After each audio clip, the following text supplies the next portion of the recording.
If it gets clear, we walk free. I don't think we got enough time for that. I will cut that hand off. When the baby Rambo's balls drop, huh? Hey, what's up, y'all? It's me, Nate Almighty, and I'm back with another Power Book 2 Ghost Season 4 theory and prediction video. And today, my theory will explain in detail why Braden's threat to take Kane's hand from him, although it seemed like a harmless threat at the time, was actually the writers foreshadowing the very dark side of Braden that we will fully see him embrace during Season 4 of Ghost. This theory began to connect for me after remembering that scene and also remembering that it was just confirmed that Braden will be embracing a new, darker lifestyle. So problematic that Tariq will be forced to decide if he should take his friend's life. And I will back this theory by connecting the watch reference made during Braden's scene with Kane, as well as the watch reference and callbacks between 2-Bit, Tariq, and the Ghost Man himself. All of these things will prove to have meant something before the final season of Ghost is over. And we will uncover this together, y'all.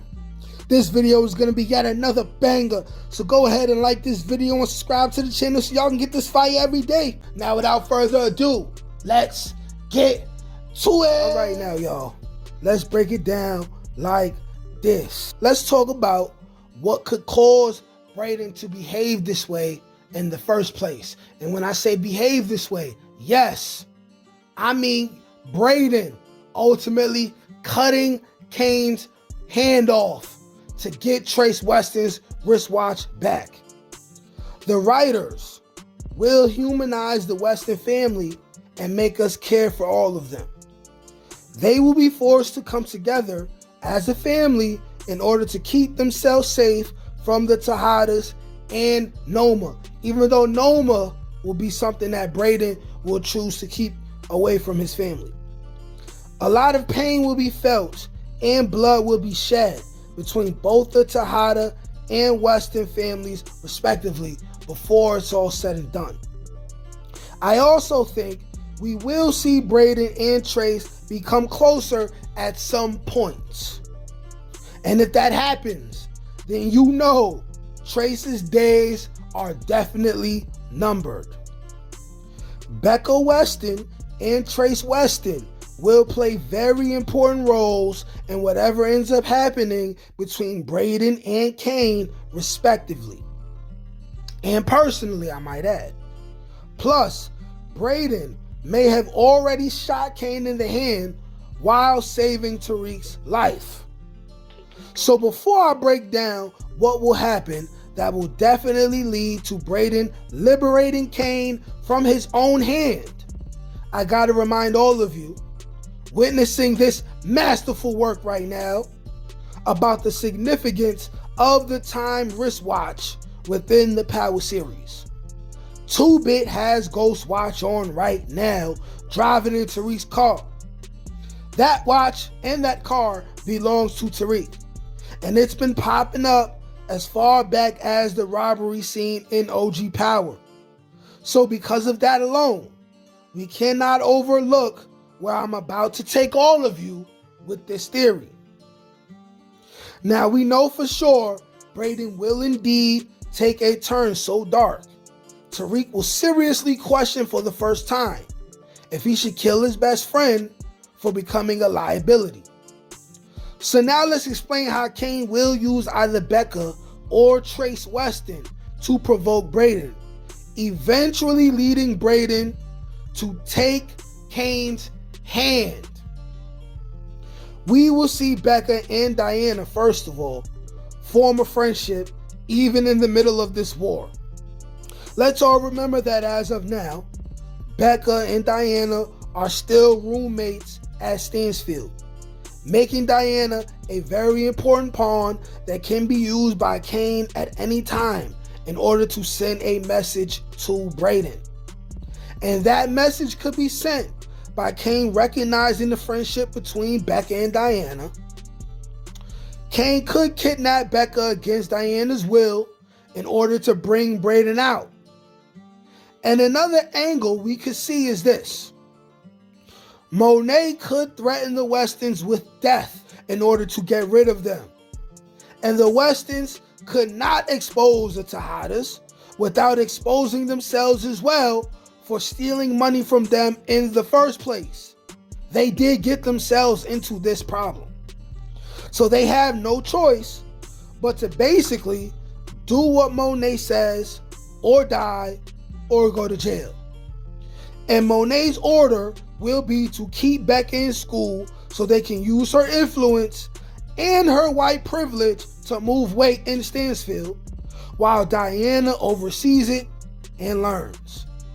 So Kane will likely just get even with Braden by deciding to kidnap Trace. And to make things even more interesting, in the teaser, there is a scene of somebody's drugs getting blown up or set on fire. Let's assume it was Tariq and Braden destroying Kane's work, making him lose money as well as be under immediate threat from Noma. They are in the middle of a war.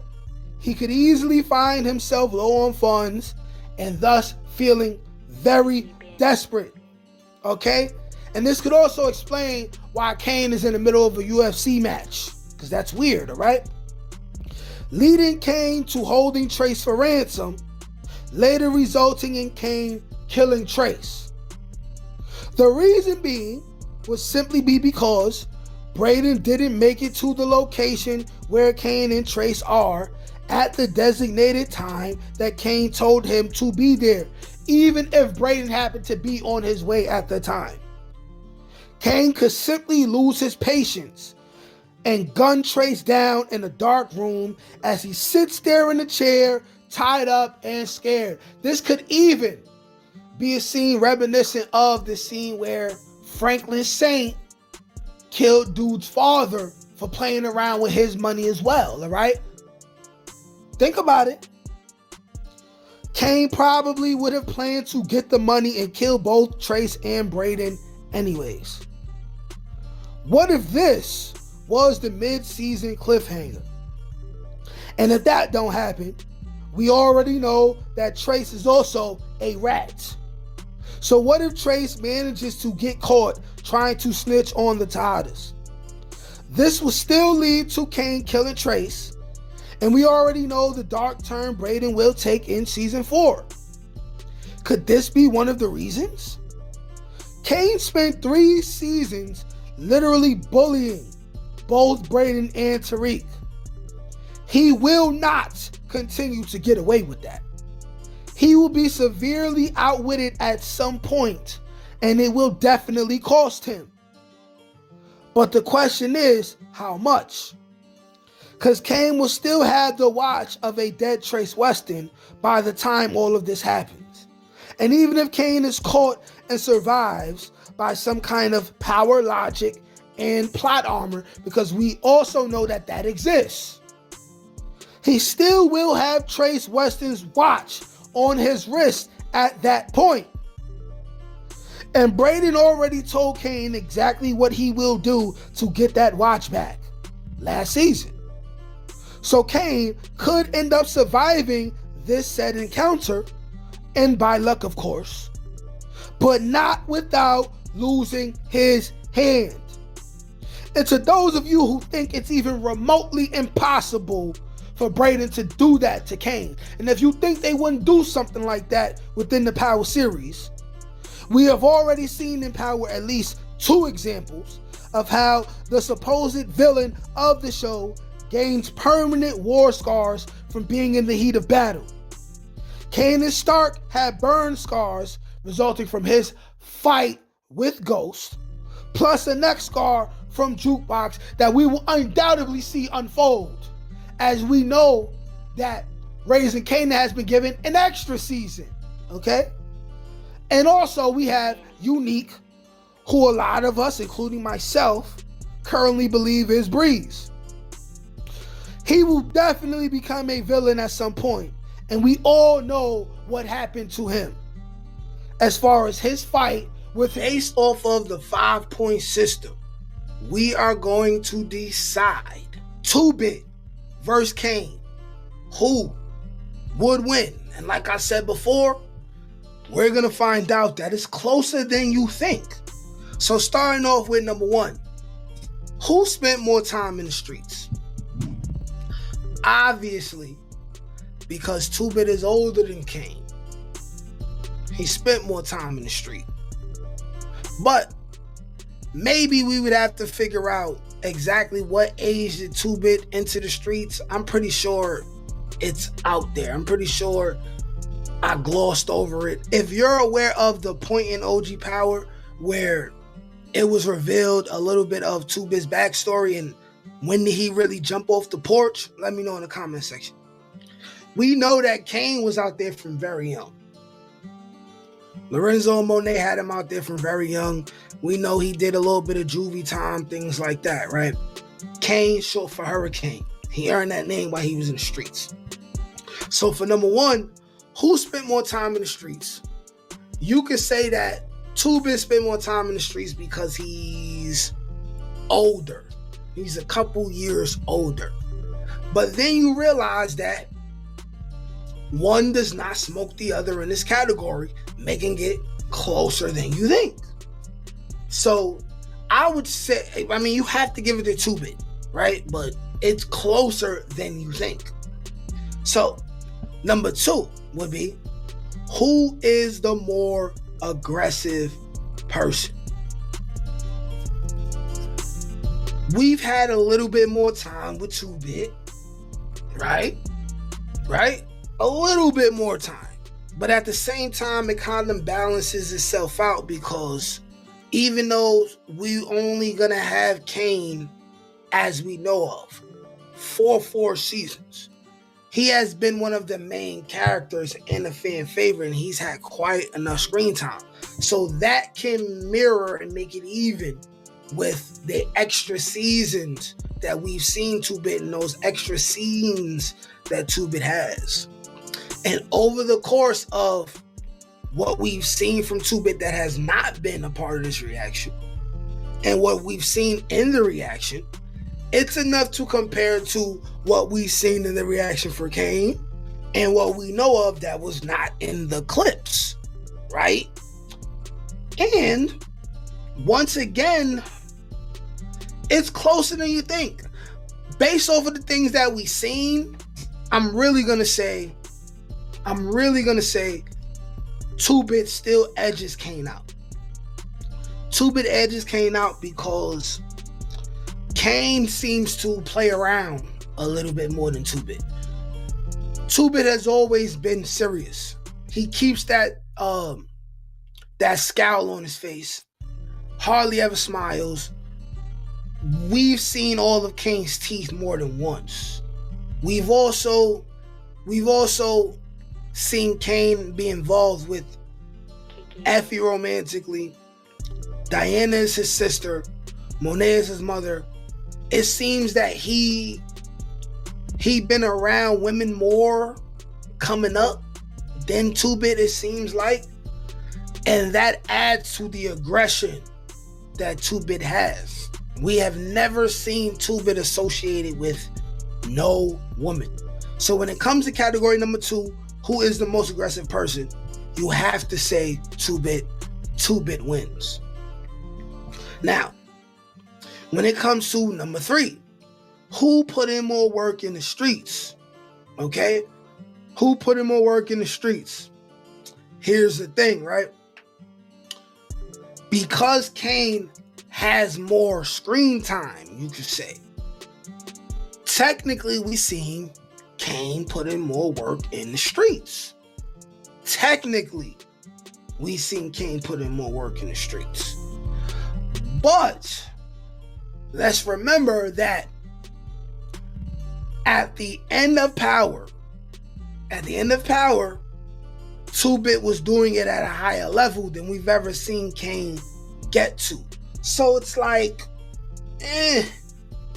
Also, what makes this harder to decide is the fact that we do not know what 2-Bit is up to right now. But we know that he seems to be pressed for money. He seemed to be pressed for money. So pressed that when he ran into Tariq, he had to take his car off of him. Right? A car that will play a role in season 4, of course. Possibly the introduction of Kane versus 2-Bit. So, currently where it stands in power, Kane seems to be ahead. But when we talk about who put in more work, they both got kills. Kane killed a cop. 2-Bit never killed a cop. That I know of. Has 2-Bit killed a cop? No, right? So, you know what? In order to make it harder for 2-Bit to win, I'm going to say, when it comes to the case of who put in more work in the streets, I'm going to say Kane edges 2-Bit out. Even though at some point, Kane will have to catch up to the level that 2-Bit was on before he went to jail. Going into number 4 now, between Kane and 2-Bit, who is more intelligent / who is more strategic, right? This is not an easy thing to unravel, okay? We all know that at some point, 2-Bit was suggested to be highly intelligent. He was also named after a judge, okay? At the same time, Kane has grown. He went from being a total idiot in season 1 to learning from his lessons. And now going into season 4, he will be the smartest he's ever been. He's going to keep his head on the swivel even more than the previous 3 seasons. Even though I still feel like his emotions is going to cause him to make a major mistake, probably surrounding Effie, right? But who is more intelligent? Who's more strategic? I think that the Power writers over the course of the show have shown Kane to be the more strategic person right now. And I'm going to base this off of the fact that we do not know what 2-Bit is doing right now. And we just don't know. We don't know enough of what 2-Bit is doing now. We have to base it off of what we've seen. And we've seen 2-Bit be a little bit more of an underling and have that kind of energy and kind of being comfortable with that, even though he has shown that he does want to come up in the game. But I just feel like we've seen more strategic things, even if it was like F-boy stuff. Like when Kane set up Tariq for the murder of Ramirez, things like that, or Kane replacing the work with sugar, right? And then giving the same work to his family, basically selling it back to them, right? Kane has, in my opinion, been more strategic over time than 2-Bit. That's number 4. But now, number 5. Who is the most experienced shooter? Yo, it's hard to say, man. It's hard to say. I believe that number 5 is probably the most difficult thing to rank who did more than who won, because we're talking about who's the more experienced shooter. We don't know. AKA the official Power Player, and I'm back with another Power Book 2 Ghost Season 4 Theory and Prediction, and I'm calling it right now because it's a common power trope. Kane and Tariq will unite and team up in order to save everyone from a bigger threat than Noma. This is definitely going to happen, and throughout the process, they're going to gain a new type of respect for each other. It doesn't mean that Tariq won't end up killing Kane later on, right? It doesn't mean that, but it means by the end of season 4, They will end on better terms than they ever did based on what happened at the end of season 1, 2, and 3. It really might be the first time we see them not be beefing, right? Even though Tariq might hold a grudge and kill him later, right? Because we still got to look forward to, a surprise death in that shape, way, and form. But it won't be Kane this season, right? Now, I have a couple different points about how this will happen. And y'all let me know what y'all think while you're watching and listening. Without further ado, let's get to it. Okay, so look. Tariq and Kane will team up to save everyone from a larger threat than Noma. I think that Noma is a red herring. I think that by episode 5, Noma will mess around and be dead, okay? And there will be a looming threat that's even more dangerous than Noma, okay? This would be a possible Milan type situation with somebody who was watching the whole time from behind the scenes, okay? And currently right now, the only person I can think of is maybe Mahoney. Maybe Mahoney helps them kill Noma, then demands they work for him under threat of course, the death of everyone and their families. That is enough to have Tariq and Kane come together and say, yo, we got to get rid of this dude, Mahoney, whoever. Now, there's some people who are going to argue that because we haven't seen Mahoney yet, that Mahoney is not going to show up.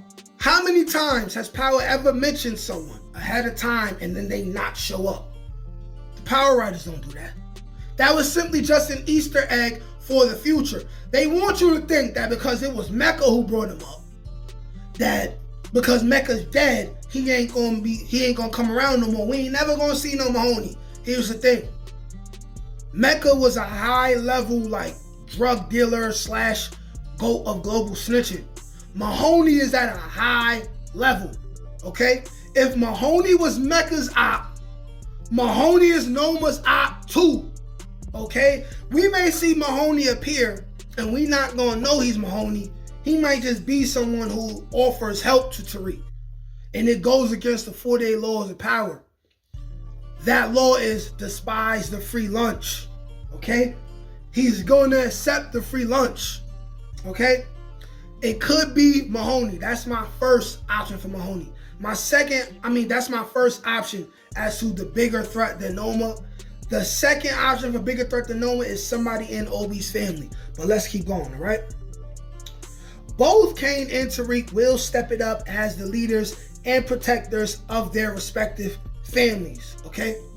We know that Kane used to mess up a lot. We know that Kane was selfish and all about himself.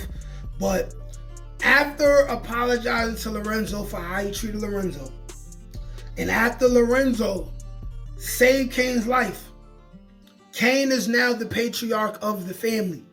It's less about him and how he wanted to be the guy, and now it's about how now that Lorenzo's dead and Drew is going off the deep end, you literally are the guy, especially now that, Diana doesn't have a father, she has no leadership, and Monet is going to be in intensive care, okay?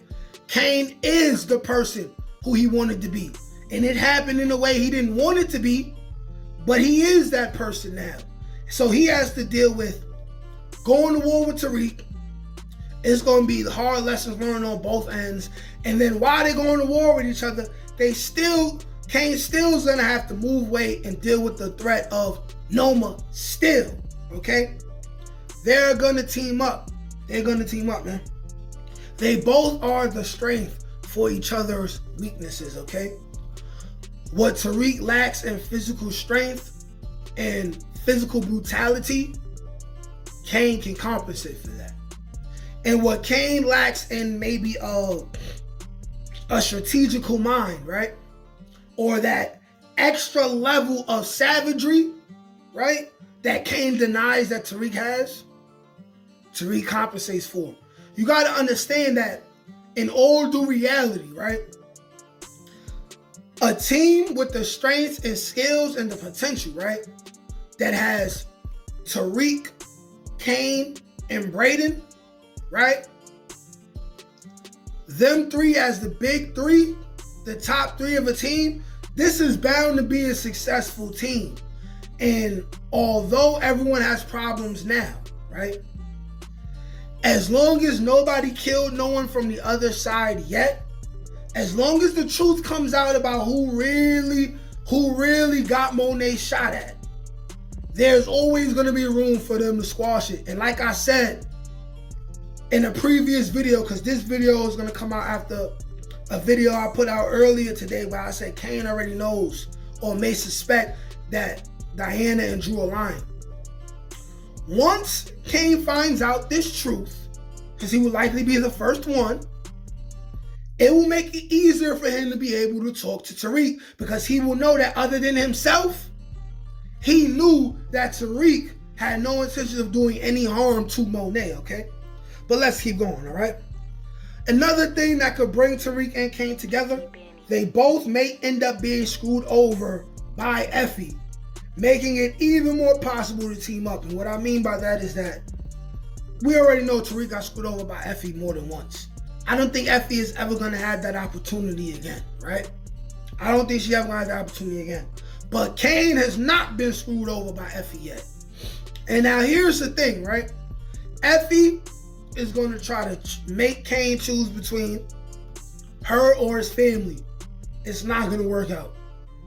And also, you got to understand, there's this mystery Asian woman who we've seen in 2 separate scenes with Effie, and they had their own diabolical scheme going on.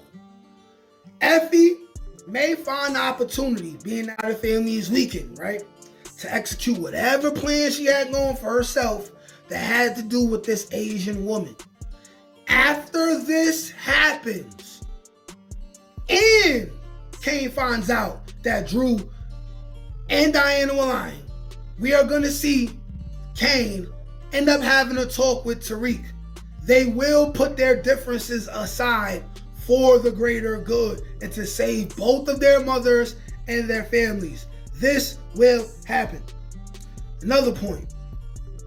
This could lead to Drew or Braden not liking the arrangement, especially Drew, who has secrets to hide, right? Especially Drew has secrets to hide. Now, Drew is going to be viewed as the ringleader with all this situation going on with Monet once the truth comes out. Now, I believe that Diana will weasel her way out. And even if she wasn't able to, we know that Diana wouldn't be able to, or people are going to assume that Diana wouldn't be able to execute this plan if it wasn't for Drew leading her. So Drew will be viewed, right, as the person who was behind this, right? And Diana may just brush it off on Drew. Thus, if we see earlier in the season that without Kane realizing what Diana and Drew did, if they're forced to unite because of a bigger threat, Drew will fear the truth getting out, and we could see Drew on the low trying to kill Tariq, not viewing Braden as much of a threat yet, right? But trying to view Tariq as someone who he has to kill to keep the truth from coming out. And this will likely be after Kane tells Tariq, yo, I'm going to control Drew. I'm going to control everybody on our side. Ain't nothing going to happen to you. All right? We go back to going to war after we save both of our mothers from this bigger threat, or just from Noma. Drew would feel like, oh no, the J may be up for me. And he could try to kill Tariq and Kane could catch him. And this could result in what I've been predicting since last year, which is the death of Drew by the hands of Kane. It's the perfect way for Drew to go. It's the perfect way for Kane to be conflicted all season 5, right? Because he killed his brother, right? He didn't want to, but his hand was forced. He killed his brother after vowing that he would protect his whole family. He killed his brother, he had to. That conflict is going to go with him, and it also will keep him from ever being able to fully be on Tariq's side, which will guarantee we could have the pleasure of seeing Tariq and Kanan go to war for the future to come, man. And in the middle of this, I also want to add in the possibility of Braden being the one that catches the kill on Drew, right? Spoiling the relationships between both sides, because we know Braden not gonna rock with it either, right? Kane still got Kane still got Braden's father's watch. We got to be looking out for that. We know it's a big thing with watches and power and references and stuff like that. A lot of things can go down. But overall, okay, we can guarantee that at some point, Kane and Tariq will join forces, self-titled The Power Player, and we got a Power Book 2 Ghost Season 4 theory and prediction, okay? Let's talk about what I now believe is that Kane knows Diana and Drew lied. Not only does Kane know that Diana and Drew lied, it's very much possible through the very last scene of the finale of Season 3 that Kane intentionally planned to save Tariq's life. Now, I'm not saying that he had anything to do personally with Braden coming in just in the nick of time, but I'm saying that there is a scene that indicates that Kane had no intentions of killing Tariq during that warehouse scene. And not only that, I'm going to have the argument and make the argument that it may have been Obi and Kane together, right? Half of this is Kane deciding that Drew and Diana are lying, and then he went to Obi. They orchestrated a plan together. And half of that plan was Obi telling Braden what's about to go down. Now, we're going to go into details. Without further ado, let's get to it. Okay, so Kane knows that Diana and Drew lied. Before we get to the fact that Kane knows that Diana and Drew lied, let's talk about what we already know about Kane, you know? We already know that Kane is now a fan favorite, so that means that Kane is going to be around, right? He's going to be around until the end of the series, right? And we also know that Kane is not the same green behind the ears, super emotional, stupid young punk that he was in Season 1, okay? We all know this. We know that ever since Mecca, Kane has had kind of a intuition when it comes to spotting the BS in people, right? Being able to tell if people are lying, okay? And we have seen several examples of this. We've seen it when he first met Mecca. He said, yo, you're kind of like a narc. Mecca ended up being a narc. We seen it with Lorenzo. He was able to tell that Lorenzo was lying about what happened with Zeke and to get the WAP gang and all of that. Kane caught on very fast. We seen Salim. Kane meet Salim. He like, yo, brother man, hey, Umar Johnson wannabe. Your name sounds fake. You're a fake person, right? And we seen him call out Monet's BS when Monet was trying to act like she didn't have Lorenzo killed. So being that we have those 4 examples, what's the thing that will make anyone believe that Kane isn't already able to tell that both Drew and Diana are lying? And in every situation where Kane called out people's BS, he looked them right in their face. So, what makes me believe that Diana and Drew are lying and that Kane knows is this. When you go back to the scene in the hospital, right after Monet got shot, okay? Kane is at the hospital. He looks to Diana. He like, yo, what happened, right? Diana says it was Tariq. But look at that scene, right? Because it happens very quickly. You go back to that scene. First, he has a face, and I'm going to take my glasses off for this. First, he has a face like he has a face kind of like he questioned for a split second whether Diana was telling the truth or not. And that's all someone like Kane needs. And he looked for a split second. Then he jumped into, Lorenzo defend the family mode. And we already know he's like, I'm going to kill him. We know that. We know that, okay? But then he leaves, and we do not know where he went after that. And I believe the very next time we see him, everybody's in the warehouse already. I believe. The next real time we see him, everybody's in the warehouse already. What could have happened in between that time? Okay? We gotta know this, and this is before I get to Obi and Braden and everything, right? What do we know about that time, okay? What we know is that Kane could have easily, off screen, met up with Obi and was like, yo, my brother and sister are saying that Tariq did this, but what will be the reason for Tariq to do this, right? And then Obi could be like, yeah, Tariq was gonna hit your mother. I stopped him.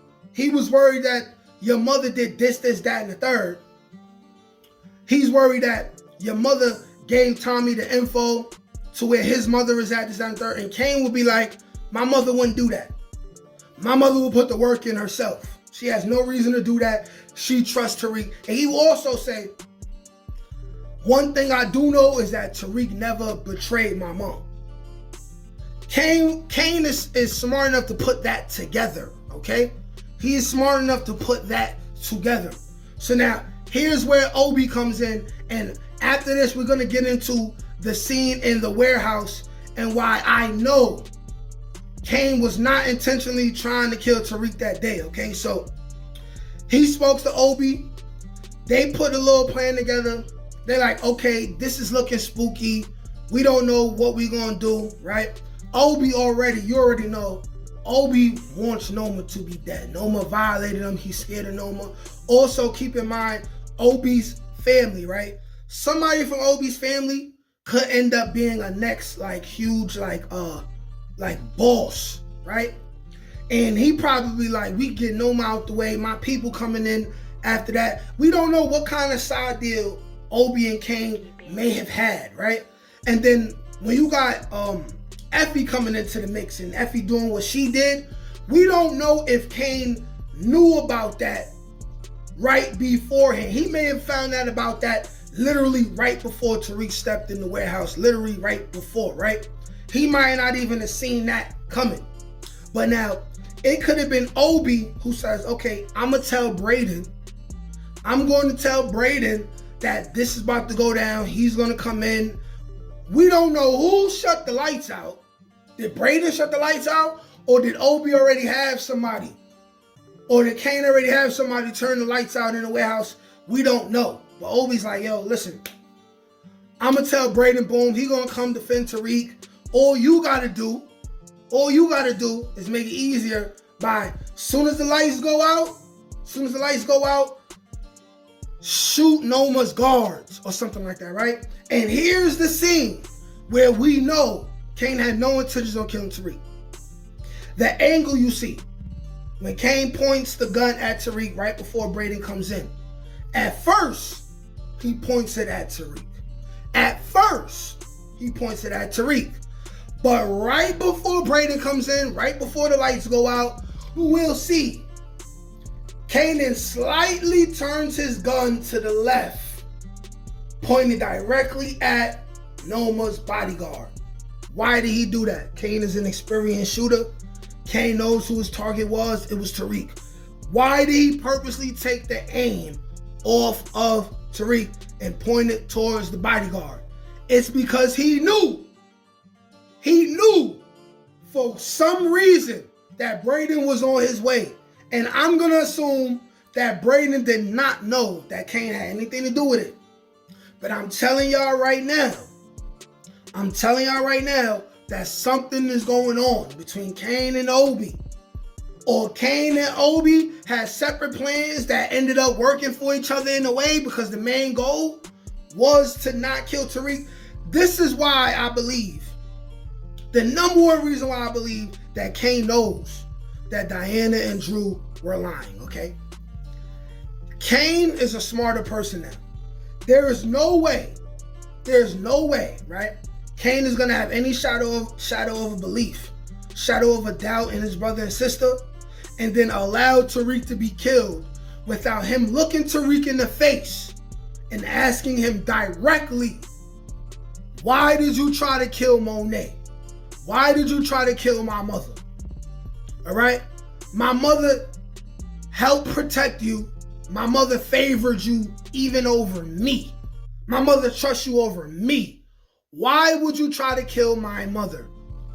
And then once that conversation happens, Tariq would be like, yo, I ain't gonna lie, I was, because I thought your mother did this, that, and the third. But the fact that I didn't do it,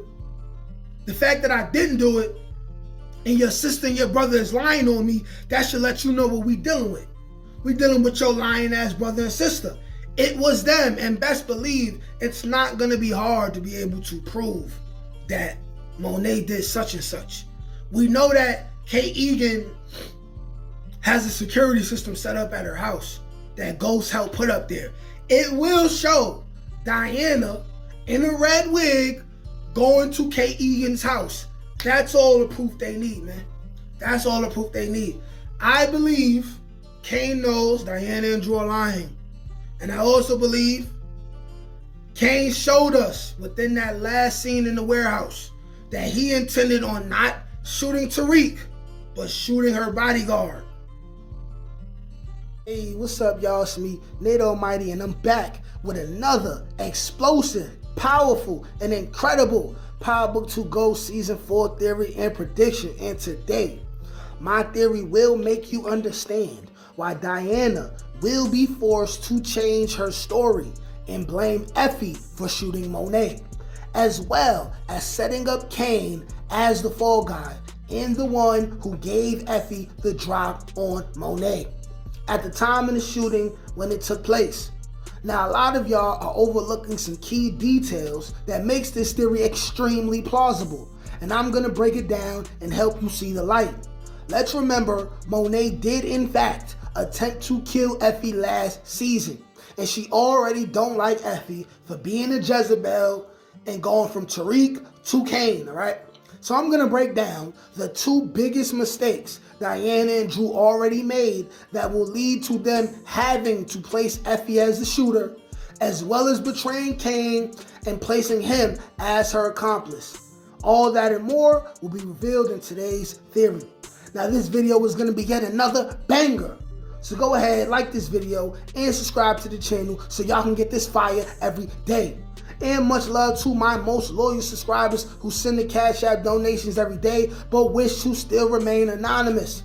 It lets me know that what I'm doing is valuable. All donations can be sent to jpeterson91, or you can send a super thanks by using the super thanks option right next to the share and remix option under this video. Thanks in advance. Now, without further ado, let's get to it, people. Let's break it down like this.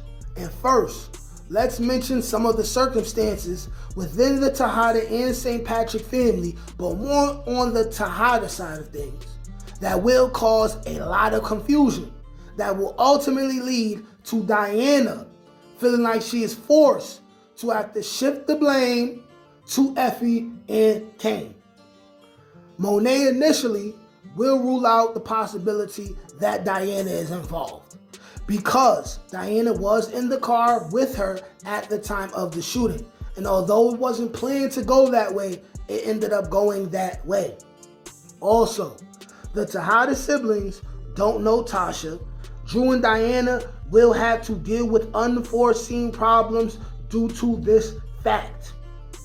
Drew and Diana will have to find ways to cover their tracks, and it will be very, very difficult, causing them to make even more mistakes. And Monet will be paranoid because she just tried to kill Effie, and she knows Kane is a sucker for love. She knows also that Effie is just like her in different ways. Effie is the early version of what can turn a woman into someone like Monet. Monet won't trust any of her kids very much, and Diana may be the only one who gets some kind of leeway. And then add some PTSD to everything on top of that, considering the fact that Monet just got shot, okay? Her mind will be all over the place, and she will not trust anyone for the most part. And after that is said, now here are the two biggest mistakes Drew and especially Diana already made that will ultimately lead to their exposure and them having to switch up their story as far as blaming Tariq. Okay? The two biggest mistakes that put Diana directly in the hot seat. For one, she messed up by saying she personally saw Tariq shoot Monet. They will definitely have to view the security footage of the Tejada home. And after viewing the footage, not only will they not see Tariq doing the shooting, they may also see the silhouette of a woman's breast in the driver's seat, because we all know Tasha is well endowed in the chest area, including what could be a woman's hair sticking out through a mask, almost automatically ruling out Tariq as the shooter in the eyes of both Monet and Kane, unless they want to consider the possibility of Tariq dressing in drag just to shoot Monet. They will have to make the security camera footage of the shooting that day disappear. Now, maybe Diana can get rid of the tape and later explain to Kane and Monet that she got rid of it in case the feds raid and see Kane on camera in New York City shooting an illegal firearm in broad daylight. That might work. But what I see happening is Monet finding out a way to view the footage, seeing that it's not Tariq, and then going to Diana about it. Because Diana is the one who says she's seen Tariq do it, okay? And out of fear, if Monet suspects it was a woman and not Tariq, Diana will then put the blame on Effie. It won't be long before Effie makes the mistake of telling Diana that Monet tried to take her life when she was locked up. Or Kane making the mistake of telling Drew or Diana that. Thus making Monet view Kane as Effie's accomplice. Mind you, Monet has threatened Kane's life twice already and killed his father. It's not a reach for her to think her whipped and in love son allowed his new girl to seek revenge on her so they could take over the family business, as we've already seen Kane attempt to take over the family business and cause trouble already. All Diana would have to do is cry and ultimately say Kane forced her to go along with the story. Monet will not suspect Tasha of doing anything because she isn't yet aware of Diana going to Kate's house. This will already be enough to have Monet want to reach out to her most loyal son, Tariq St. Patrick, and make amends. But both sides will have suffered major losses from the war by this point. Maybe even Drew will be gone, right? As a result of this war. This is until the second mistake by Diana is exposed. And that's the CCTV footage of Diana in a red wig going to Kate Egan's house.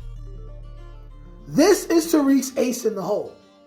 He can get the footage along with the audio of Diana in that same moment, clearly incriminating herself against Monet. Tariq could clear his own name and potentially save his mother by forming an alliance with Monet and Kane against Noma, who is a threat to everyone, as they plan to let Monet and Kane deal with Diana and Drew afterwards. And then it's over for Diana and Drew, okay? But there's a chance Tariq tells Tasha what Diana did. Tasha will likely find Monet also and confess to her in attempts to clear Tariq's name and sacrifice her life for her son. But I still see Monet letting it slide because her kids caused it. And Monet will also let Diana and Drew slide. But of course, not without some kind of punishment or banishment given to both Diana and Drew beforehand. Also, right? I see Diana and Drew realizing that they may need to get to Kate Egan's house and get that footage as well, right? In order just to tie up some loose ends. But here's the thing. They will also consider the fact that they may need to kill Kate Egan. But if they plan to do that and Drew shows up at that house, right? Drew could end up, one, finding out that the footage is gone and Kate Egan is gone because she was already moving out when Tariq showed up last season. So we could find out that Kate Egan is fully moved to Chicago with Tommy, okay? And we run the risk of Drew popping up at that house, falling for Tariq's plan, and him being killed upon entering Kate Egan's home, okay? Leading to Tariq bringing Drew's dead body, right? And the CCTV footage and audio from Kate's house to Monet, okay? And let me remind you all that I have a recent video where I explain how I believe Tariq and Monet are pointing guns at each other in the season teaser. As of right now, I consider everything in that video and this video to be another Power Book 2 Ghost Season 4 Theory and Prediction video. And today, y'all, I will explain what will be the demise of Zion the Plug and how it will likely be the joint effort of both Tariq and Kane, as they both will find it advantageous to take him out, and I will elaborate on why they will decide to do this and the events that will or could lead up to that. And then I will explain how they will also come together to take out Drew Tejada by the end of episode 9, being that it's likely Drew will cooperate with the police to bring down Tariq and the Tejadas, thinking he can be a rat and still run the streets with the help of Don Carter. As of now, Tariq and Kane have no reason to be at odds anymore, so the team up is inevitable. And we need to talk about this right now. This video is going to be another banger. Go ahead and like this video and subscribe to the channel so y'all can get this fire every day, because this is where you will get the wildest, most creative, and entertaining power theories on the World Wide Web. Also, if you're a power fan or power theory content creator, or if you like the same shows that I like, I'm looking to collaborate with all of you in future videos. I'd also love to get you guys on weekly lives that I do 3 times a week. We can recap the episodes together and talk everything power. And if you want to be a part of that, email me at n.almighty1991@gmail.com or DM me on Instagram at Nate_almighty_GDA. Now, without further ado, let's get to it! All right, now, people, as always, let's break it down like this. Now, y'all know that before the season is over, Kane and Tariq will find a common ground, and they will reunite and work together. Now, will it last forever going into the next spinoff? Maybe, maybe not, right? That's still up for grabs. We could tell what direction that's heading in by the finishing credits of episode 10. But y'all better believe they have been setting up the Tariq and Kane coming back together situation. But now we must ponder. We must inquire how this is going to happen. And I believe I know how this will happen. Think of it this way, right? Zion is a new plug. Y'all know Zion's not going to make it to the end of the season. Zion's going to die. Zion and Kane have officially become ops. Tariq getting away from Zion, he's moving around, right? And I'm going to explain to y'all how this could lead to Tariq and Kane working together, taking out Zion, and thus this leading on to Drew being killed by Tariq and Kane later on, okay? Going back to Zion now. Y'all seen the previews for the second half of the season. We all seen it. Somebody is harassing Tariq, beating him up again. Once again, Tariq St. Patrick is on his back, being violated. Being violated, right? Having his dignity taken away from him, right? Now, this could be Zion. A lot of people want to say Zion. I think it could be someone different. And that video will come out either today or tomorrow. I will speak on that person in that picture, right? Because purposely they didn't show us enough for us to know who it is, right? But let's assume that person is Zion, right? If Zion is harassing Tariq like this, that means somehow, some way, Tariq fucked up the money. Zion wants his money.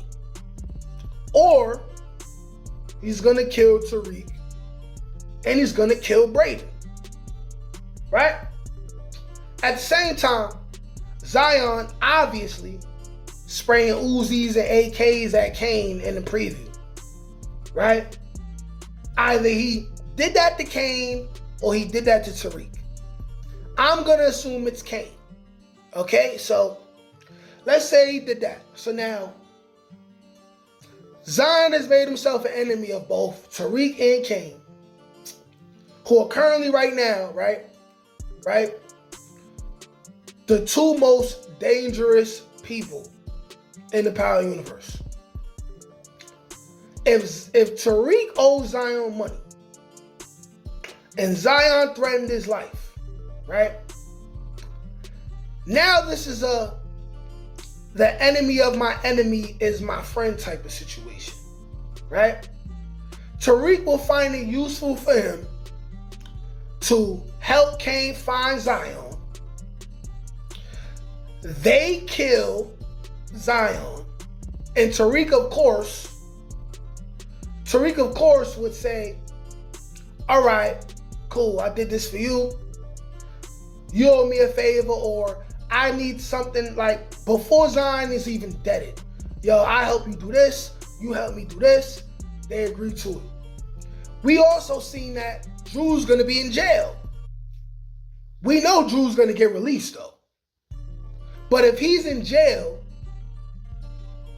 he ain't gonna go to trial before the season is over. So that must mean he ratting in some kind of way.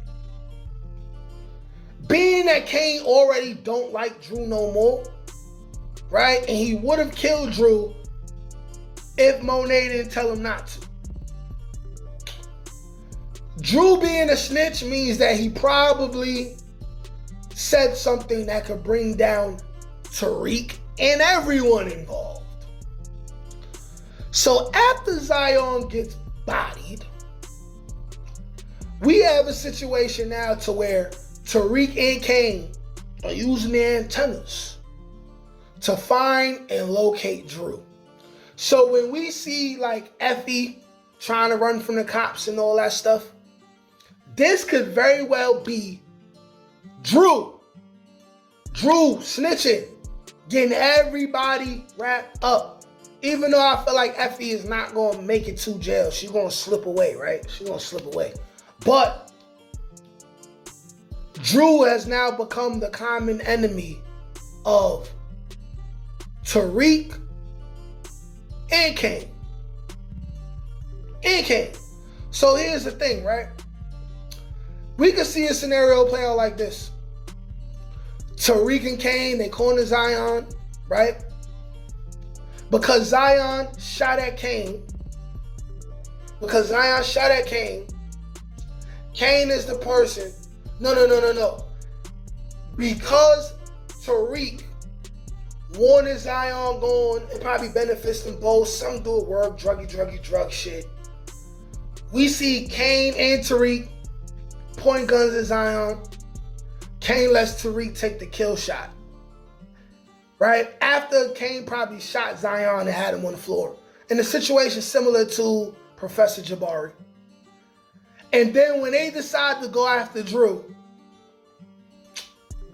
Tariq and Kane find Drew. Tariq violates Drew, about to kill Drew. Kane is there. Because Kane knows that Monet will go after Tariq, or maybe just because out of respect that it's his family. Tariq looks at Kane, gives Kane a nod. Kane is the person who takes Drew down. It's just like this. Like, this my family. This my little brother. I'm responsible for the nigga. He's gone. He gone. He gone. Nate Almighty, and I'm back with another Power Book 2 Ghost Season 4 Theory and Prediction video. And today, I'll explain why and how Drew will finally kick the bucket. And it will be by the hands of our second favorite white boy after Tommy Egan, of course. And that, of course, is Braden Weston.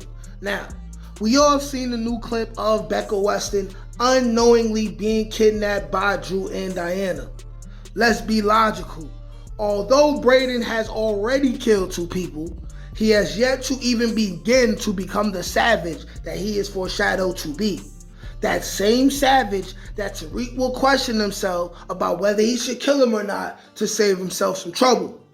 And what incident would be the defining moment that takes Braden to the next level? Well, it begins with the kidnapping of Becca. But here's the twist. Becca will turn out safe and back at home due to Diana's help, but Kane will take it a step further and kill Trace Weston for reasons I will expound on later on in this video. And I'll explain how Braden will get even in the worst way possible. An eye for an eye and a brother for a brother. This video is going to be another banger, so go ahead, like this video and subscribe to the channel so y'all can get this fire every day, because this is where you will get the wildest, most creative, and entertaining power theories on the World Wide Web. Also, if you're a power fan or power theory content creator, I'm looking to collaborate with some of you in future videos. I'd also love to get you guys on the weekly lives that I'll be doing after Season 4 airs, where we can recap the episodes together and talk everything power, or debate if you want to smoke. Now, if you want to be a part of that, email me at n.almighty1991@gmail.com or DM me at Nate_Almighty_GDA on Instagram. Now, without further ado, let's get to it. At first, I didn't realize how obvious the way that this actual real family beef can go, but then I thought about it, right? And when you think about the fact that Kane spent 3 seasons in which he kidnapped Braden, kidnapped Trace, forced him to be in the streets. Trace ends up getting his behind kicked to the point where Kane never even showed Braden the respect of calling him by his actual name. He called him Silver Spoon, Slim Shady, a whole bunch of other white boy slurs. Despite the fact that Braden was fooled by Kane after being basically coerced into digging up a dead body that he could have went down for. Kane tries to frame Tariq, causing tension between Tariq and Braden. Tariq is Braden's best friend, closer of a brother to him than even Trace himself. We've seen Kane do multiple disrespectful things to Braden as well as Tariq, but focusing on Braden, he disrespected Braden multiple times. And the coup de grace of it all, or the boiling point, was when Kane and the Tejadas went to the Westons' home and violated them, put guns in people's faces, extorted them, let them know that they will be coming back for more money. And we're definitely going to see the Tejadas trying to put more pressure on the Westons to get their $2 million back, which is rightfully theirs, but the way they're going about it is very, very disrespectful. To the point where Kane put Braden in the hospital right before that, which Braden didn't forget about. Kane also threatened to take Braden's life multiple times, put guns in his face, punched him up, beat him up. like I said, sent him to the hospital. If Kane ended up dying by the hands of Braden, Kane earned that death. But what could increase the drama would be if we see Kane, who doesn't know that old scary Braden, who was afraid to put in work early in the season, has already caught what looks like 2 bodies now, because it seems like he killed one of Noma's men during the shootout in which he saved Tariq's life. He does not know that Braden has already begun to exhibit the future savage within himself. Kane is going to make the mistake next season of underestimating the savagery of both Tariq and Braden, who will start the season off being the underdogs. And we all love a great underdog story. There's only one thing for the underdog to do in the story, and that's to win and become the winner in it all. So let's propose how Trace could end up being killed by Kane, and then Kane could end up seeing or having to deal with Braden killing Drew in response, okay? Now, you have Braden, you have Kane, you have the Tejadas, you have Tariq's organization. So, in an effort to get the millions of dollars that are owed to the Tejadas from the Westerns, they could already be staking out and have eyes on the Westerns at all times going into season 4. You're gonna see Kane in a desperate attempt to make money. Being that I believe that they're gonna have some issues with the drug business, I think it's gonna be hot in the streets with potentially the guaps coming for the Tejadas, with potentially extra Costellos, with potentially Kai's organization. It's going to be high in the streets. Effie is going to be the only one keeping their business going with the course perfect situation. So Kane is going to be between a rock and a hard place, and he's going to think it should be a fast time for me to get the money I need that we can pay Noma off with if I put even more pressure on the Westerns. And this is where Kane may take it too far. But Becca will make it out alive. Even if she ends up getting pistol whipped or punched in the face or something like that, Becca will make it out alive. Becca and Diana will probably have developed a friendship by that point. Maybe, despite the fact of what's going on with their families, Diana may be the one to save Becca, but in the process of it all, Trace gets killed. Potentially even you could see Trace cooperating with the police, but it's pretty safe to say that what happened to him before when he cooperated with the police the first time was less serious than when the Tejadas ran up in the house and they got extra disrespectful. So it's safe to say that Trace is definitely going to be cooperating with the police, which will warrant Kane to even be more motivated to kill him. And when we're dealing with that situation, if Trace cooperates with the police or if they just need to kidnap him, it's only 2 people who can do it. Kane or Drew. Now, being that Drew had way less involvement with Braden and the Tejadas, from a story plot standpoint, it would make more sense and it would up the stakes and it would be more drama filled if Kane is the person who deals with Trace. So now, for whatever reason, Trace ends up getting killed by Kane. So now you have Braden, the savage, the new gangster on the block, who already has shown you during one of his last scenes with Kane that he really hates Kane now. When Kane was flashing the stolen watch that he stole from, I believe, well, it was either Trace or Braden's father, and he was flashing the watch in his face. What did Braden say? Braden said, "I will cut your hand off. I'll rip your arm off," or whatever he said. Braden, and right then and there, hold on with Braden, that was after he already caught his first murder, which Kane has no idea happened, okay? So he thinks Braden is still the same old silver spoon, scared to put in work. He's under the impression that Braden is always going to be that person. After Trace gets killed by Kane, Braden is going to get his get back.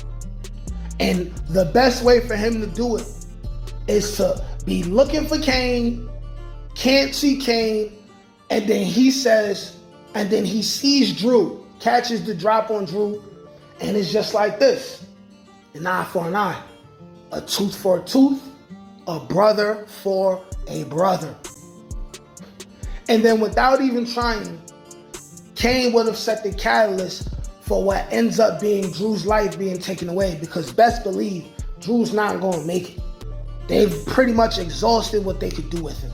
They had him be smart in the beginning where you thought he was going to be the guy. Then they had him become stupid. And now Kane is first of all, he's the more popular character, and he's the older brother, and he's smarter now. He's going to be the leader of the organization until, I don't know, Effie find a way to set him up to go to jail or something and take control, or Monet takes back control of the organization, or whatever the hell. But what would be more epic than having Kane kill Trace and then Braden get his sweet, sweet revenge by killing Drew?